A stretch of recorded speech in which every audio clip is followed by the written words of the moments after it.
በስመ አብ ወወልድ ወመንፈስ ቅዱስ አሐዱ አምላክ።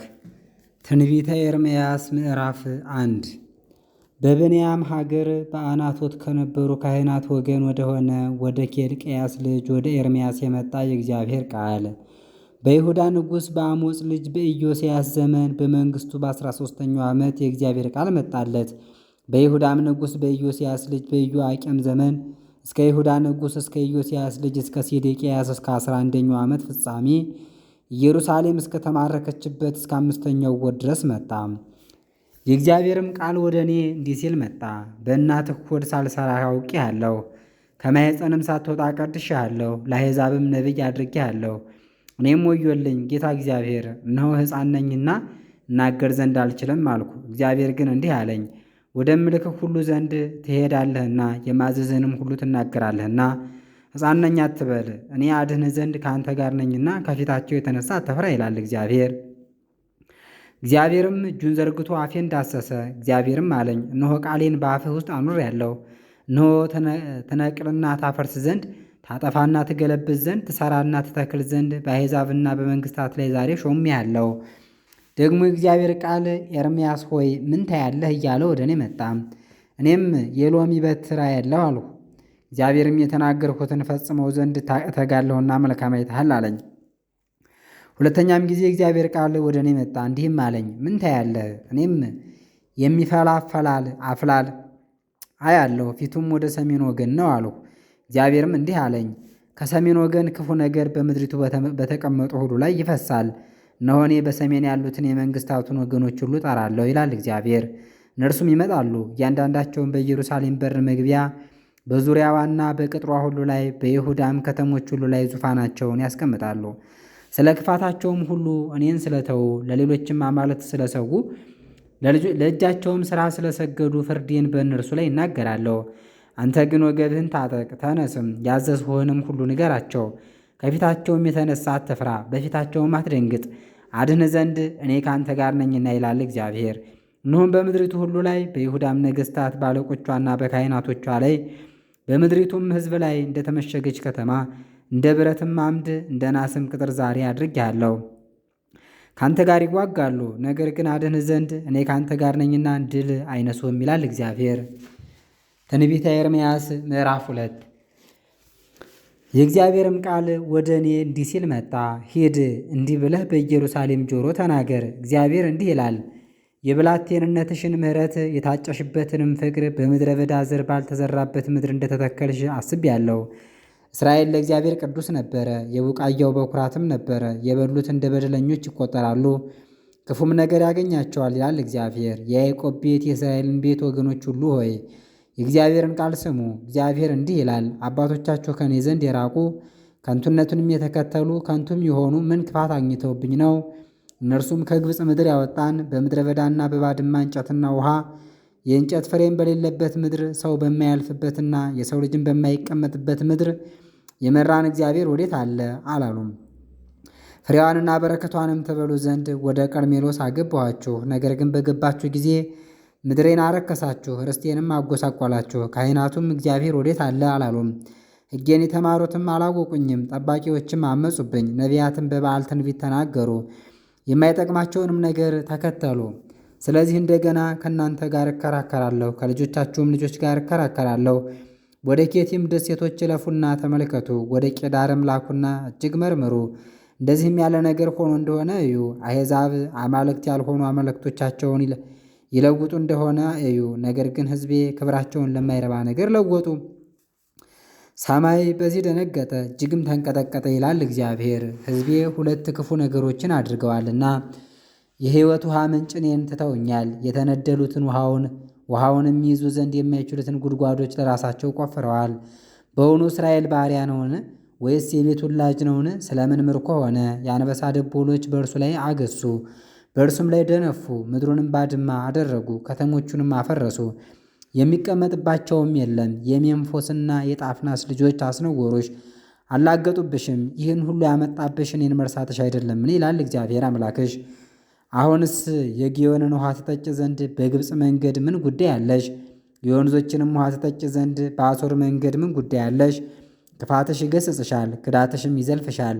እኔን መተውሽም ክፉና መራራ ነገር መሆኑን ታውቂያለሽ፣ ትረጅም አለሽ ይላል አምላክሽ እግዚአብሔር። መፈራቴም ባንቺ ዘንድ የለም፣ ይህም ደስ አላሰኘኝም ይላል አምላክሽ የሰራዊት ጌታ እግዚአብሔር። ከጥንት ጀምሬ ቀንበርሽን ሰብሬአለሁ፣ እስራትሽንም ቆርጫለሁ። አንቺም አላገለግልም አለች። ነገር ግን ከፍ ባለው ኮረብታ ሁሉ ላይ ከለምለምም ዛፍ ሁሉ በታች ለማመንዘር ተጋደምሽ። እኔ የተመረጠች ወይን ፍጹምም እውነተኛ ዘር አድርጌ ተክዬሽ ነበር። አንቺ ግን ተለውጠሽ እንዴት መራራ የእንግዳ ወይን ግንድ ሆንሽ። በእንዶድ ብትታጠቢም ለራስሽም ሳሙና ብታበዢ በእኔ ፊት በኃጢአትሽ ረክሰሻል ይላል ጌታ እግዚአብሔር። አንቺስ አልረከስኩም፣ በአሊምንም አልተከተልኩም እንዴት ትያለሽ? በሸለቆ ያለውን መንገድሽን ተመልከቺ፣ ያደረግሽውንም እወቂ። ማታ ማታ በመንገዶችሽ ትጮኻለች፣ በምድረ በዳ በመንገዶች ትጮኻለች። በምድረ በዳ ባሉ ውሃዎች ተዘረጋች፣ በሰውነቷ ምኞት ትወሰዳለች። ይይዟታል፣ የሚመልሳት ግን የለም። የሚሿትም አይደክሙም፣ በተዋረደችበትም ጊዜ ያገኟታል። እግርሽን ከሰንክልካላ መንገድ ጉሮሮሽንም ከውሃ ጥም ከልክዬ፣ እርሷ ግን እጨክናለሁ እንግዶችንም ከልክይ ነው ይቅርታ ከልክይ፣ እርሷ ግን እጨክናለሁ እንግዶችንም ወድጃለሁ ብላ ተከተለቻቸው። ሌባ በተያዘ ጊዜ እንደሚያፍር እንዲሁ የእስራኤል ልጆች እነርሱና ንጉሶቻቸውም አለቆቻቸውም ካህናቶቻቸውም ነቢያቶቻቸውም ያፍራሉ። ግንዱን አንተ አባቴ ነህ፣ ድንጋዩንም አንተ ወለድከኝ ይላሉ። ፊታቸውንም ሳይሆን ጀርባቸውን ሰጡኝ። በመከራቸው ጊዜ ግን ተነስተህ አድነን ይላሉ። ለአንተ የሠራሃቸው አማልክት ግን ወዴት ናቸው? ይሁዳ ሆይ አማልክትህ እንደ ከተሞች ቁጥር እንዲሁ ናቸውና ይነሱ፣ በመከራህም ጊዜ ያድኑህ። በኢየሩሳሌምም በመንገዶቿ ቁጥር ለጣዖት ሰዉ። ከእኔ ጋር ለምን ትከራከራላችሁ? ሁላችሁ ክዳችሁኛልና ሁላችሁም አምጻችሁብኛልና ይላል እግዚአብሔር። ልጆቻችሁን በከንቱ ቀስፌያቸዋለሁ፣ ተግሣጽን አልተቀበላችሁም። ሰይፋችሁ እንደሚሰብር አንበሳ ነቢያቶቻችሁን በልቷል፣ በዚህም አልፈራችሁኝም። የእግዚአብሔርን ቃል ስሙ። በውኑ ለእስራኤል ምድረ በዳ ወይስ የጨለመች ምድር ሆንሁበትን? ሕዝቤስ ስለምን እኛ እንገዛልህም ከእንግዲህም ወዲህ ወደ አንተ አንመለስም ይላል። በውኑ ሙሽራ ጌጧን ወይስ ድንግል ዝርግፍ ጌጧን ትረሳለችን? ሕዝቤ ግን ለማይቆጠር ወራት ረስቶኛል። ፍቅርን ለመሻት እንግዲህ በመንገድሽ የምትፈልጊው መልካም ምንድን ነው? እንዲህ አይደለም። መንገድሽን ታረክሽ ዘንድ ዳግመኛ በደልሽ፣ በእጆችሽም የንጹሐን ድሆች ደም ተገኝቷል። በዛፍ ሁሉ ላይ በግልጥ አገኘሁት እንጂ በጉድጓድ ፈልጌ አላገኘሁትም። አንቺ ግን ንጹሕ ነኝ፣ በእውነት ቁጣው ከእኔ ይመለስ አለሽ። እነሆ ኃጢአት አልሠራሁም ብለሻልና እፋረድሻለሁ። መንገድሽን እጥፍ ታደርጊ ዘንድ ለምን እጅግ ትሮጫለሽ? በአሦር እንዳፈርሽ በግብፅም ታፍሪያለሽ። እግዚአብሔርም ተስፋሽን አስቆርጦሻልና በእርሱም አይከናወንልሽምና እጅሽን በራስሽ ላይ አድርገሽ ከዚያ ደግሞ ትወጫለሽ። ትንቢተ ኢሳይያስ ምዕራፍ 3 ሰው ሚስቱን ቢፈታ ከእርሱም ዘንድ ሄዳ ሌላ ወንድ ብታገባ በውኑ ደግሞ ወደ እርሱ ትመለሳለችን? ያቺ ሴት እጅግ የረከሰች አይደለችምን? አንቺም ከብዙ እረኞች ጋር አመንዝረሻል፣ ወደ እኔም ትመለሻለሽን? ይላል እግዚአብሔር። ዓይኖችሽን አቅንተሽ አንሺ፣ ያልተጋደምሽበት ስፍራ እንዳለም ተመልከች። እንደ ምድረ በዳ ቁራዎች በመንገድ ላይ ተቀምጠሽ በዝሙትሽና በክፋትሽ ምድሪቱን አርክሰሻታልና ለጉስቁልናሽ ከብዙዎች እረኞች ጋር ኖርሽ። የአመንዝራም ሴት ፊት ነበረብሽ። በሁሉም ዘንድ ያለ ኀፍረት ሄድሽ። ስለዚህ የመከርና የበልግ ዝናም ተከለከለ። አሁንም እንደ ጌታሽና እንደ አባትሽ እንደ ልጅነት ባልሽም አልጠራሽኝምን? ቁጣው ለዘላለም ይኖራልን? እስከ ፍጻሜስ ድረስ ይጠብቀዋልን? እነሆ እንዲህ ብለሽ ተናገርሽ፣ እንደ ተቻለሽም መጠን ክፉን ነገር አደረግሽ። እግዚአብሔርም በንጉሡ በኢዮስያስ ዘመን እንዲህ አለኝ፣ ከዳተኛይቱ እስራኤል ያደረገችውን አየህን? ወደ ረዘመው ተራራ ሁሉ ወደ ለመለመ ዛፍም ሁሉ በታች ሄደች፣ በዚያም አመነዘረች። ይህንም ሁሉ ካደረገች በኋላ ወደ እኔ ተመለሽ አልኋት፣ ነገር ግን አልተመለሰችም። አታላይ እህቷ ይሁዳም አየች፣ ከዳተኛይቱም እስራኤል እንዳመነዘረች አየሁ። የፍቿንም ደብዳቤ በእጇ ሰጥቼ ሰደድኋት። ጉስቋላ እህቷ ይሁዳ ግን በዚያ አልፈራችም። እርሷም ደግሞ ሄዳ አመነዘረች፣ ዝሙቷም ከንቱ ሆነ። እርሷም ከድንጋይና ከግንድ ጋር አመነዘረች። በዚህም ሁሉ ከዳተኛይቱ ይሁዳ በሐሰት እንጂ በፍጹም ልቧ ወደ እኔ አልተመለሰችም ይላል እግዚአብሔር። እግዚአብሔርም እንዲህ አለኝ፣ ከጎስቋላዋ ይሁዳ ይልቅ ከዳተኛይቱ እስራኤል ራሷን አጸደቀች። ሂድና ይህን ቃል ወደ ሰሜን ተናገር፣ እንዲህም በል ከዳተኛይቱ እስራኤል ሆይ ወደ እኔ ተመለሽ ይላል እግዚአብሔር። መሐሪ ነኝና ለዘላለምም አልቆጣምና በእናንተ ላይ ፊቴን አላጸናም ይላል እግዚአብሔር። በአምላክሽ በእግዚአብሔር ላይ እንዳመስሽ መንገድሽንም ከለመለበ ዛፍ ሁሉ በታች ለእንግዶች እንደዘረጋሽ ቃሌንም እንዳልሰማሽ ኃጢአትሽን ብቻ አወቂ ይላል እግዚአብሔር። ከዳተኞች ልጆች ሆይ እኔ እገዛችኋለሁና ተመለሱ ይላል እግዚአብሔር። አንዱንም ከአንዲት ከተማ ሁለቱንም ከአንድ ወገን ወስዳችኋለሁ፣ ወደ ጽዮንም አመጣችኋለሁ። እንደ ልቤም የሚሆኑ ጠባቂዎችን እሰጣችኋለሁ፣ በእውቀትና በማስተዋልም ይጠብቋችኋል። በበዛችሁ ጊዜ በምድርም ላይ በረባችሁ ጊዜ ይላል እግዚአብሔር። በዚያ ዘመን የእስራኤል ቅዱስ እግዚአብሔር የቃል ኪዳኑ ታቦት እነኋት አይሉም፣ በልባቸውም አያስቧትም፣ በአፋቸውም አይጠሯትም፣ ከእንግዲህ ወዲህም አይሿትም። ያን ጊዜም ኢየሩሳሌምን የእግዚአብሔር ዙፋን ብለው ይጠሯታል። አሕዛብም ሁሉ በእግዚአብሔር ስም ወደ ኢየሩሳሌም ይሰበሰባሉ። ከእንግዲህም ወዲህ ክፉውን እልከኛ ልባቸውን ተከትለው አይሄዱም። በዚያም ዘመን የይሁዳ ቤት ወደ እስራኤል ቤት ይሄዳል። በአንድም ሆነው ከሰሜን ምድር ርስት አድርጌ ለአባቶቻቸው ወደ ሰጠኋት ምድር ይመጣሉ። እኔም ይሁን አልኩ፣ በወንዶች ልጆች መካከል እሾምሃለሁ። አሕዛብን የሚገዛ ሁሉን የቻይ የሆነ የእግዚአብሔርን ርስት የተመረጠችውን ምድር ላንተ እሰጥሃለሁ። አባቴ ትለኛለህ፣ ከእኔም አትመለስም አልሁ ብልሃልና። ሚስት ባሏን እንደምትከዳ እንዲሁ የእስራኤል ቤት ከዱኝ ይላል እግዚአብሔር። የእስራኤል ልጆች በመንገዳቸው አመፀዋልና ቅዱስ አምላካቸውንም ረስተዋልና ከብዙ ሰዎች ድምፅ ተሰማ፣ የእስራኤል ልጆች ልቅሶና ጩኸትም ተሰማ። ከዳተኞች ልጆች ሆይ ተመለሱ፣ ቁስላችሁንም እፈውሳለሁ። እነሆ እኛ አገልጋዮችህ እንሆናለን፣ አንተ አምላካችን እግዚአብሔር ነህና። በእውነት የተራሮች ኃይል የኮረብቶችም ኃይል ሐሰት ነው። ነገር ግን የእስራኤል መዳን በአምላካችን በእግዚአብሔር ዘንድ ነው። ነገር ግን ከትንሽነታችን ጀምሮ የአባቶቻችንን ሥራ በጎቻቸውንና ላሞቻቸውን ወንዶችና ሴቶች ልጆቻቸውንም እፍረት በልቶባቸዋል። ከትንሽነታችን ጀምሮ እስከ ዛሬ ድረስ እኛና አባቶቻችን በአምላካችን በእግዚአብሔር ላይ ኃጢአት ሰርተናልና የአምላካችንንም የእግዚአብሔርን ቃል አልሰማንምና በእፍረታችን ተኝተናል፣ ውርደታችንም ሸፍኖናል። ትንቢተ ኤርምያስ ምዕራፍ 4 እስራኤል ወደ እኔ ቢመለስ ይመለስ ይላል እግዚአብሔር። ርኩሰቱንም ከአፉ ቢያስወግድ ከፊቴም የተነሳ ቢፈራ ሕያው እግዚአብሔርን ብሎ በእውነትና በቅንነት በጽድቅም ቢምል አሕዛብ በእርሱ ይባረካሉ፣ በኢየሩሳሌምም እግዚአብሔርን ያመሰግናሉ። እግዚአብሔር ለይሁዳ ወንዶችና ለኢየሩሳሌም ነዋሪዎች እንዲህ ይላልና ልባችሁን አድሱ፣ በእሾህም ላይ አትዝሩ። እናንተም የይሁዳ ሰዎች በኢየሩሳሌም የምትኖሩ ሆይ ስለ ሥራችሁ ክፋት ቁጣዬ እንደ እሳት እንዳይወጣ የሚያጠፋውም ሳይኖር እንዳይነድ ለአምላካችሁ ተገረዙ። የልባችሁንም ሸለፈት አስወግዱ፣ በይሁዳ ዘንድ ተናገሩ። በኢየሩሳሌም ላይ አውሩና በሀገሪቱ ላይ መለከት ንፉ በሉ። ጮኻችሁም ሁላችሁ ተሰብሰቡ፣ ወደ ተመሸጉትም ከተሞች እንግባ በሉ። ከሰሜን ክፉ ነገርንና ጽኑ ጥፋትን አመጣለሁና ዓላማችሁን አንሱ፣ ወደ ጽዮንም ሽሹ። ፍጠኑ፣ አትዘግዩ። አንበሳ ከጉድጓዱ ወጥቷል፣ አሕዛብንም ሊያጠፋቸው የሚዘርፍ ተነስቷል። ምድርሽን ባድማ ያደርግ ዘንድ ከተሞችሽንም ሰው እንዳይኖርባቸው ያፈርሳቸው ዘንድ ከስፍራው ወጥቷል። የእግዚአብሔር ጽኑ ቁጣ ከእኛ ዘንድ አልተመለሰምና ማቅ ልበሱ፣ አልቅሱም፣ ዋይም በሉ። በዚያም ቀን ይላል እግዚአብሔር የንጉሡና የመኳንንቱ ልብ ይጠፋል፣ ካህናቱም ይደነግጣሉ፣ ነቢያቱም ያደንቃሉ። እኔም ጌታ እግዚአብሔር ሆይ ወዮ፣ አንተ ሰይፍ እስከ ሰውነታቸው ድረስ እስክትደርስ ሰላም ይሆንላችኋል ብለህ ይህን ሕዝብና ኢየሩሳሌምን እጅግ አታለልክ አልኩ። በዚያ ጊዜ ለዚህ ሕዝብና ለኢየሩሳሌም እንዲህ ይሏቸዋል፣ በምድረ በዳ የሚያስት ጋኔን አለ። የሕዝብ የሴት ልጅ ማንገድም ለንጽሕና ወይም ለቅድስና አይደለም፣ አሳች ጋኔን ይመጣል። አሁንም እኔ ፍርዴን በእነርሱ ላይ እናገራለሁ። እነሆ እንደ ደመና ይወጣል፣ ሰረገሎቹም እንዳውሎ ነፋስ ናቸው፣ ፈረሶቹም ከንስር ይልቅ ፈጣኖች ናቸው። ተዋርደናልና ወዮልን። ኢየሩሳሌም ሆይ ትድኝ ዘንድ ልብሽን ከክፉ ነገር እጠቢ። ክፉ ሐሳብ የሚኖርብሽ እስከ መቼ ነው? የወሬ ነጋሪ ድምፅ ከዳን ይመጣል፣ ከኤፍሬምም ተራሮች መከራ ይሰማል። ለአሕዛብ አሳስቡ፣ እነሆ መጡ ጠላቶች፣ አሳስቡ፣ እነሆ መጡ ጠላቶች ከሩቅ አገር ይመጣሉ፣ በይሁዳም ከተሞች ላይ ይጮኻሉ ብላችሁ በኢየሩሳሌም ላይ አውጁ። በእኔ ላይ አመፀኛ ሆናለችና በዙሪያዋ ከበው እንደ እርሻ ጠባቂዎች ሆኖባታል ይላል እግዚአብሔር። መንገድሽና ክፉ ሥራሽ ይህን አድርጎብሻል። ይህ ክፋትሽ መራራ ነው፣ ወደ ልብሽም ደርሷል።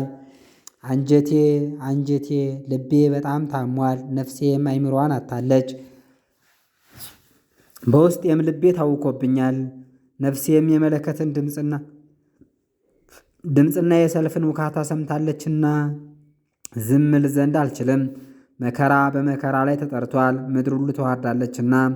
በድንገትም ድንኳኔ ጠፋ፣ መጋረጃዎቼም ተቀዳደዱ። የሚሸሹትን የምመለከት የመለከቱንስ ድምፅ የምሰማ እስከ መቼ ነው? የሕዝቤ አለቆች አላወቁኝም። እነርሱ ሰነፎች ልጆች ናቸው፣ ማስተዋልም የላቸውም። ክፉ ነገርን ለማድረግ ብልሃተኞች ናቸው፣ በጎ ነገርን ማድረግ ግን አያውቁም። ምድሪቱን ተመለከትኩ፣ እነሆም ባዶ ነበረች። ሰማይንም ተመለከትኩ፣ ብርሃንም አልነበረበትም። ተራሮችን ተመለከትኩ፣ እነሆም ይንቀጠቀጡ ነበር፣ ኮረብቶችም ሁሉ ይናወጡ ነበር። ተመለከትኩ፣ እነሆም ሰው አልነበረም። የሰማይ ወፎች ሁሉ ሸሽተው ነበር። ተመለከትኩ፣ እነሆም ቀርሜሎስ ምድረ በዳ ሆነች። ከተሞችም ሁሉ ከእግዚአብሔር ፊት የተነሳ በእሳት ተቃጠሉ፣ ከጽኑ ቁጣውም የተነሳ ፈጽመው ጠፉ። እግዚአብሔርም እንዲህ ይላል፣ ምድር ሁሉ ባድማ ትሆናለች፣ ነገር ግን ፈጽሜ አላጠፋትም። ስለዚህ ምድር ታለቅሳለች፣ በላይም ሰማይ ይጠቁራል። ተናግሬአለሁና አልጸጸትም፣ ወደፊት እሮጣለሁ፣ ከእርሷም አልመለስም። ከፈረሰኞችና ከቀስተኞች ድምፅ የተነሳ ሀገሯ ሁሉ ሸሽታለች። ወደ ዋሻዎች ይገባሉ፣ በዛፍ ስር ተሸሸጉ፣ በቋጥኝም ላይ ይወጣሉ። ከተማዋ ሁሉ ተለቃለች፣ የሚቀመጥባትም ሰው የለም። አንቺስ ምን ታደርጊያለሽ? ቀይ በለበስሽ ጊዜ፣ በወርቅ አንባርም ባጌጥሽ ጊዜ፣ ዓይንሽንም በኩል በተኳልሽ ጊዜ በከንቱ ታጌጫለሽ። ፍቅረኞችሽ አቃለሉሽ፣ ነፍስሽን ይሿታል። እንደምታምጥ የበኩር ልጇንም እንደምትወልድ ሴት ጩኸትሽን ሰምቻለሁና የጽዮን ሴት ልጅ ድምፅ በድካም ሰለለ። እጆቿንም ትዘረጋለች፣ ተገድለው ከሞቱት የተነሳ ነፍሴ ዝላለችና ወዮልኝ አለች። ትንቢተ ኤርምያስ ምዕራፍ 5 በኢየሩሳሌም መንገዶች ሩጡ፣ ተመልከቱም፣ እወቁም፣ በአደባባይዋም ፈልጉ። ፍርድን የሚያደርገውን እውነትንም የሚሻውን ሰው ታገኙ ዘንድ ታገኙ እንደሆነ ይቅር እላችኋለሁ ይላል እግዚአብሔር። እነርሱም ሕያው እግዚአብሔርን ቢሉ የሚምሉት በሐሰት ነው። አቤቱ ዓይኖችህ ለሃይማኖት አይደሉምን? አንተ ቀስፋቸዋል፣ ነገር ግን አላዘኑም። ቀጥቅጠሃቸውማል፣ ነገር ግን ተግሣጽን እምቢ አሉ። ፊታቸውን ከድንጋይ ይልቅ አተንክረዋል፣ ይመለሱም ዘንድ እምቢ አሉ። እኔም እንዲህ አልኩ፣ የእግዚአብሔርን መንገድና የአምላካቸውን ፍርድ አላወቁምና እንዲህ በእውነት ድሆችና ደካሞች ናቸው። ወደ ታላላቆቹ እሄዳለሁ፣ እናገራቸውም አለሁ። እነርሱ የእግዚአብሔርን መንገድና የአምላካቸውን ፍርድ ያውቃሉና። እነዚህ ግን ቀንበሩን በአንድነት ሰብረዋል፣ እስራቱንም ቆርጠዋል። ስለዚህ ኃጢአታቸው በዝቷልና የዓመፃቸውን ብዛት ጸንቷልና አንበሳ ከዱር ወጥቶ ይሰብራቸዋል፣ የበረሃም ተኩላ ያጠፋቸዋል። ነብርም በከተሞቻቸው ላይ ይተጋል፣ ከዚያም የሚወጣ ሁሉ ይነጠቃል። ከእነዚህ ነገሮች በየትኛው ይቅር እልሻለሁ? ልጆችሽ ትተውኛል፣ አማልክትም ባልሆኑ ምለዋል።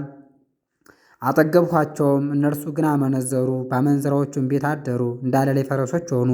እያንዳንዳቸውም የባልንጀሮቻቸውን ሚስቶች አረከሱ። በውኑ ስለ እነዚህ ነገሮች አልቀስፍምን? ይላል እግዚአብሔር። ነፍሴስ እንደዚህ ባለ ሕዝብ ላይ አትበቀልምን? ወደ ቅጥሯ ወጥታችሁ አፍርሱ፣ ነገር ግን ፈጽማችሁ አታጥፉ። የእግዚአብሔር ናቸውና መጠጊያዎቿን አትረፉ። የእስራኤል ቤትና የይሁዳ ቤት በእኔ ላይ እጅግ ወንጅለዋል፣ ይላል እግዚአብሔር። የይሁዳም ወገኖች በእግዚአብሔር ዋሹ፣ እንዲህም አሉ፣ እንደዚህ አይደለም፣ ክፉ ነገርም አይመጣብንም፣ ሰይፍንና ራብንም አናይም። ነቢያቶቻችን ነፋስ ናቸው፣ የእግዚአብሔርም ቃል በእነርሱ ዘንድ የለም፣ እንዲህም ይደረግባቸዋል። ስለዚህ የሰራዊት ጌታ እግዚአብሔር እንዲህ ይላል፣ እንደዚህ ያለ ቃል ተናግራቸዋልና እነሆ በአፍህ ውስጥ ቃሌን እሳት ይህንም ሕዝብ እንጨት አደርጋለሁ ትበላቸውም አለች። የእስራኤል ቤት ሆይ እነሆ ሕዝብን ከሩቅ አመጣባቸዋለሁ ይላል እግዚአብሔር። ኃያል ጥንታዊ ሕዝብ ነው፣ ቋንቋቸውንም የማታውቀው የሚናገሩትንም የማታስተውለው ሕዝብ ነው። ከንፈራቸውም እንደተከፈተ መቃብር ነው፣ ሁሉም ኃያላን ናቸው። መከርህንና እንጀራህን ይበላሉ፣ ወንዶችና ሴቶች ልጆችህንም ይበሏቸዋል። በጎችህንና ላሞችህንም ይበላሉ፣ ወይንህንና በለስህንም ዘይትህንም ይበላሉ። የምትታመናቸውን የተመሸጉ ከተሞችህንም በሰይፍ ያጠፋሉ። ነገር ግን በዚያ ዘመን ይላል እግዚአብሔር፣ ፈጽሜ አላጠፋችሁም። እንዲህም ይሆናል፣ እናንተ አምላካችን እግዚአብሔር ይህን ነገር ሁሉ ስለምን አደረገብን ብትሉ፣ አንተ እንደተዋችሁኝ በሀገራችሁም ሌሎችን አማልክት እንዳመለካችሁ እንዲሁ ለእናንተ ባልሆነ ሀገር ለሌሎች ሰዎች ትገዛላችሁ ትላቸዋለህ። ይህንም በያዕቆብ ቤት አውሩ፣ በይሁዳም አሰሙ። እናንተ ሰነፎች ልበቢሶች፣ ዓይን እያላችሁ የማታዩ ጆሮም እያላችሁ የማትሰሙ ሕዝብ ሆይ ይህን ስሙ። በውኑ እኔን አትፈሩምን? ከፊቴስ አትደነግጡም? ምን ይላል እግዚአብሔር። እንዳያልፍ አሸዋን በዘላለም ትእዛዝ ለባህር ዳርቻ አድርጌያለሁ። ሞገዱን ቢትረፈረፍና ቢጮህ ከእርሱ አያልፍም። ለዚህም ሕዝብ የማይሰማና የአመፅ ልብ አላቸው። ተመልሰውም ሄደዋል። በልባቸውም የመከሩንና የበልጉን ዝናብ በጊዜ የሚሰጠውን ለመከርም የተመደቡትን ወራት የሚጠብቅልንን አምላካችንን እግዚአብሔርን እንፍራ አላሉ። በደላችሁም እነዚህን አስቀርታለች። ኃጢአታችሁም መልካምን ነገር ከእናንተ አርቃለች። በሕዝብ መካከል ክፉዎች ሰዎች ተገኝተዋል። ሰዎችንም ይዘው ይገድሉ ዘንድ ወጥመድን ይዘረጋሉ። ቀፎ ወፎችን እንደሚሞላ እንዲሁ ቤታቸው ሽንገላን ሞልታለች። በዚህ ከብረዋል፣ ባለጸጎችም ሆነዋል። ፍርድን አጣመሙ። ለድሃ አደጎች ፍርድን አልፈረዱም፣ ለመበለቷም አልተሟገቱም። በውኑ ስለ እነዚህ ነገሮች አልቀስፍም? ምን ይላል እግዚአብሔር። ነፍሴስ እንደዚህ ባለ ሕዝብ ላይ አትበቀልምን? የምትሰቀጥጥና የምታስደነግጥ ነገር በምድር ላይ ሆናለች። ነቢያት በሐሰት ትንቢት ይናገራሉ፣ ካህናትም በእጃቸው ያጨበጭባሉ። ሕዝቤም እንዲህ ያለውን ነገር ይወዳሉ። በፍጻሜውስ ምን ታደርጋላችሁ? ምዕራፍ 6 ይቀጥላል። ረድኤተ እግዚአብሔር አይለየን።